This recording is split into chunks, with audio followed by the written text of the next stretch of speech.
Manchester की एक मस्जिद के इमाम असद जमा मध्य पूर्व के एक देश जो अब सऊदी अरब है में 6ठी सदी में पैदा हुई एक महिला हजरत खदीजा के बारे में कहते हैं कि खदीजा का काफी सम्मान था।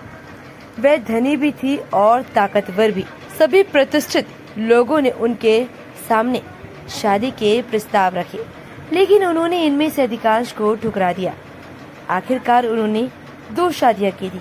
उनके पहले पति का इंतकाल हो गया और माना जाता है कि दूसरे पति से उन्होंने खुद अलग होने का फैसला किया था।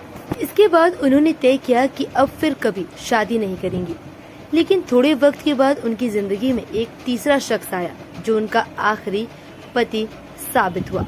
जमा ने बताया कि खदीजा ने उनमें कुछ अद्भुत गुण देखे। इसके बाद ही उन्होंने फिर कभी शादी न करने का फैसला बदल दिया था।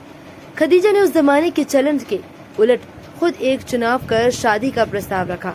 उस वक्त वह 40 साल की थी और उनके होने वाले शौहर 25 साल के। वह एक साधारण परिवार से ताल्लुक रखते थे, लेकिन यह सिर्फ महिला और पुरुष के बीच प्रेम संबंध का मामला नहीं है। इसका दायरा कहीं बड़ा है। इस रिश्ते से दुनिया के दूसरे सबसे बड़े धर्म का उद्भव जुड़ा है। खदीजा के नए शौहर का नाम था मोहम्मद सल्लल्लाहु अलैहि वसल्लम, जो आगे चलकर इस्लाम के पैगंबर बने। न्यूयॉर्क यूनिवर्सिटी में मध्य पूर्व के प्राचीन इतिहास के प्रोफेसर रॉबर्ट हॉयलैंड का कहना है कि खदीजा के बारे में पूरा ब्यौरा मिलना मुश्किल है। खदीजा के निधन के काफी साल बाद उनके बारे में कुछ लिखा गया। उनके बारे में जो भी जानकारी है वह इन्हीं स्रोतों पर आधारित है। हालांकि कई स्रोतों से पता चलता है कि वह बंधन में रहना पसंद नहीं करती थी। वे काफी मजबूत इरादों वाली महिला थी। उदाहरण के लिए उन्होंने अपने रिश्तों के भाई से शादी करने से इनकार कर दिया था। उनके परिवार में ये परंपरा चली आ रही थी, लेकिन वे खुद अपना जीवन साथी चुनना चाहती थी। खदीजा एक अमीर सौदागर की बेटी थी। इस सौदागर उन्होंने अपने पुश्तैनी काम को बढ़ाकर उसे एक बड़े कारोबारी साम्राज्य में तब्दील कर दिया था। लेकिन एक युद्ध में पिता की मौत के बाद खदीजा ने खुद आगे बढ़कर इस कारोबारी साम्राज्य की बागडोर संभाल ली। इतिहासकार और लेखिका बेटनी ह्यू बीबीसी की एक डॉक्यूमेंट्री में कहती हैं कि खदीजा निश्चित तौर पर अपनी तरह से जिंदगी जीना चाहती थी। वे अपनी राह पर चलती थी। दरअसल कारोबार में उनकी जो लियाकत थी उसने उन्हें एक नई राह दिखाई और आखिर में इसने दुनिया का इतिहास ही बदल दिया। खदीजा अपना सारा कामकाज मक्का से ही करती थी। कारोबार के सिलसिले में उन्हें मध्य पूर्व के देशों में सामान ले जाने वाले कारवा रवाना करने पड़ते थे। यूनिवर्सिटी ऑफ लीड्स में इस्लामी इतिहास की प्रोफेसर फौजिया बोरा कहती हैं कि ये कारवा लंबा सफर तय करते थे। ये दक्षिण यमन से लेकर उत्तरी सीरिया तक ही राह नापते।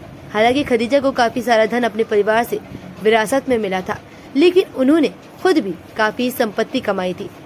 बोरा कहती है कि खदीजा अपनी ही तरह की विलक्षण कारोबारी थी। वे अपने फैसले खुद लेती। उनमें गजब का आत्मविश्वास था। वे खुद अपने कर्मचारी का चयन करती। वैसे खास हुनर वाले लोगों को चुनती थी कि जो उनका व्यापार बढ़ाने में मददगार साबित हो।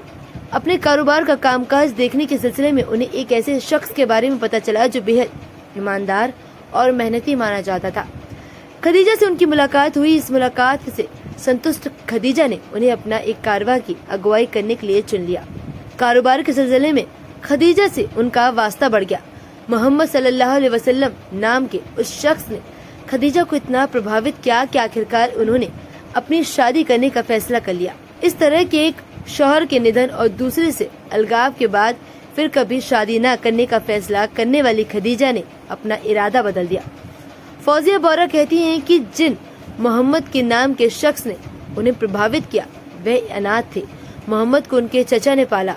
खदीजा ने शादी के बाद उनकी जिंदगी में अचानक काफी निश्चिंतता और आर्थिक समृद्धि आ गई। माना जाता है कि इस दंपति की 4 संतानें हुई, लेकिन एक बेटी को छोड़कर बाकी बचपन में ही गुजर गई। मुस्लिम इंस्टीट्यूट ऑफ लंदन की प्रोफेसर रानिया हफ्जा कहती हैं कि खदीजा और मोहम्मद सल्लल्लाहु अलैहि वसल्लम का रिश्ता विलक्षण था। उस दौर में जब समाज में बहुविवाह का चलन था तो दोनों का कोई दूसरा रिश्ता नहीं था। हफ्जा कहती हैं कि सामाजिक दृष्टि से देखें तो यह उस दौर में काफी अहम बात थी, क्योंकि उस दौर में पुरुष कई शादियां करते थे। खदीजा की जिंदगी की आगे की कहानी आपको अगले पार्ट में बताई जाएगी।